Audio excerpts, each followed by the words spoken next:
Agora a gente vai ver o salário família.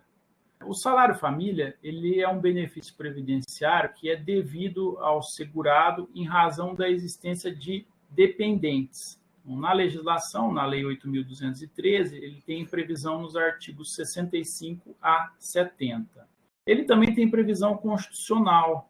Então, se analisarmos aí o artigo 7º da Constituição Federal, ele vai estabelecer que são direitos dos trabalhadores urbanos e rurais, além de outros que visem a melhoria de sua condição social, e aí no inciso 12, salário família pago em razão do dependente do trabalhador de baixa renda nos termos da lei.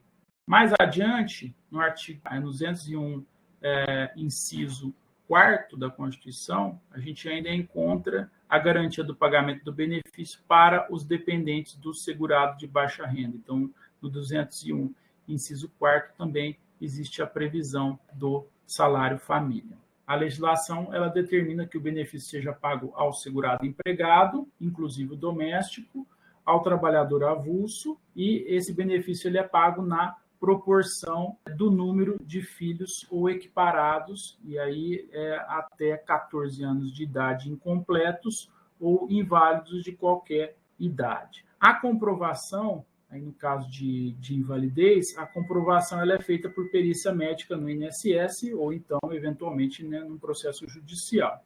E a lei ela ainda equipara os filhos aos enteados e aos tutelados que não tenham condição de manter o próprio sustento. Vejam que aí no caso dos enteados e tutelados, eles não devem ter condição de manter o próprio sustento. Esse benefício, isso tem que ficar bem claro, ele só vai ser pago para aqueles trabalhadores que têm uma renda bruta baixa.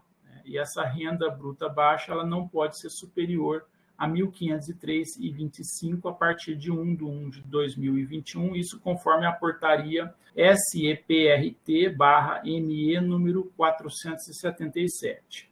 Ainda, o salário família ele não substitui a renda ou o salário de contribuição. Então, como ele não substitui a renda ou o salário de contribuição, o que acontece é que ele pode ser inferior ao salário mínimo. Então, a gente sabe que aqueles benefícios que substituem a renda ou o salário de contribuição, eles não podem ser, conforme previsão constitucional, eles não podem ser inferior ao salário mínimo. Aqui, o salário família, ele pode sim ser inferior ao salário mínimo. E esse benefício ele é destinado, o objetivo dele é dar ao trabalhador de baixa renda condição de propiciar o sustento e a educação dos seus filhos. A partir da emenda constitucional 103, o valor passou a ser um valor fixo. Então, para cada dependente, para cada filho, eu tenho um valor fixo. Para ter direito ao benefício, o segurado deve apresentar ao INSS a certidão de nascimento do filho ou a documentação relativa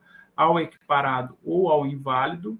Anualmente, ele deve apresentar atestado de vacinação obrigatória, isso até os 6 anos de idade, e semestralmente ele tem que apresentar a frequência do filho ou equiparado à escola, e essa frequência ela vai ser apresentada a partir dos 7 anos de idade. Se isso não for apresentado, o que vai acontecer? O benefício ele pode ser suspenso, e a previsão está no artigo 84, parágrafo 2º do Regulamento da Previdência. O empregado doméstico ele tem uma regulação um pouquinho diferente. Ele deve apresentar apenas a certidão de nascimento do filho ou equiparado. Isso está no artigo 67, parágrafo único da Lei 8.213. Carência. Em relação à carência, não existe necessidade. Então, o salário família ele é um benefício que independe de carência. E a previsão consta no artigo 26, inciso 1 da Lei 8.213.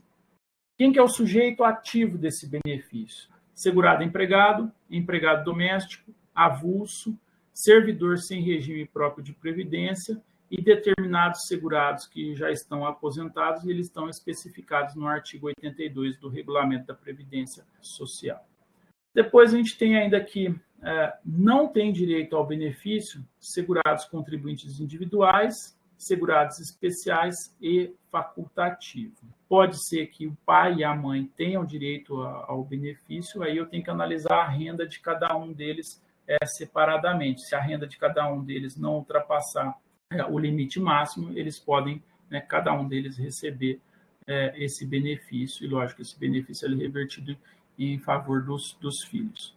Se se tratar de pais separados, somente tem direito ao benefício aquele que tem a guarda do filho, aquele que fica efetivamente com a criança, que vai ter direito do benefício. Vale ainda a gente observar que o sujeito ativo do benefício, ele é o segurado, mas o artigo 87 do regulamento ele vai determinar que o benefício seja pago àquele responsável pelo sustento do menor. Então, o sujeito ativo, sim, é o segurado, mas ele tem que ser encaminhado, pago àquele que é realmente o responsável pelo sustento do menor. O sujeito passivo é o INSS. O benefício ele é pago ao segurado empregado junto com o salário. Então, mensalmente, a empresa vai pagar esse benefício. E a empresa ela faz o quê? Ela faz a compensação do que pagou a título do salário família com valores de contribuição previdenciária que ela tinha que pagar sobre a folha de salários. Então, ela paga o salário família, mas ela faz uma compensação tributária. O INSS vai pagar esse salário família no caso de segurado aposentado ou em gozo aí de auxílio doença. Então, nessas situações, quem vai pagar vai ser o INSS diretamente. O valor mensal do benefício vai corresponder ao número de filhos, Então, ele vai ser pago em número de cotas igual ao número de dependentes cuja existência dá direito ao benefício. Então, é assim que esse benefício é pago. Cada dependente corresponde a uma cota e aí a renda mensal, então, vai corresponder à soma do número de cotas. O valor da cota, atualmente, ele é um valor fixo, como eu já mencionei anteriormente. Anteriormente, o valor ele era variável. Então, agora, o valor da cota é fixo, de modo que a renda mensal ela não tem como base de cálculo o salário de benefício.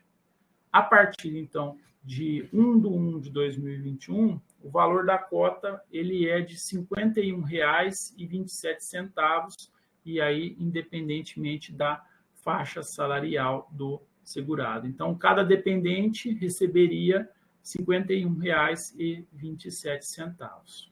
Vale a gente ainda observar que, anteriormente, até 12/11 de 2019, o valor da cota do salário família ele variava de acordo com a faixa salarial do segurado. Qual que é o termo inicial do benefício?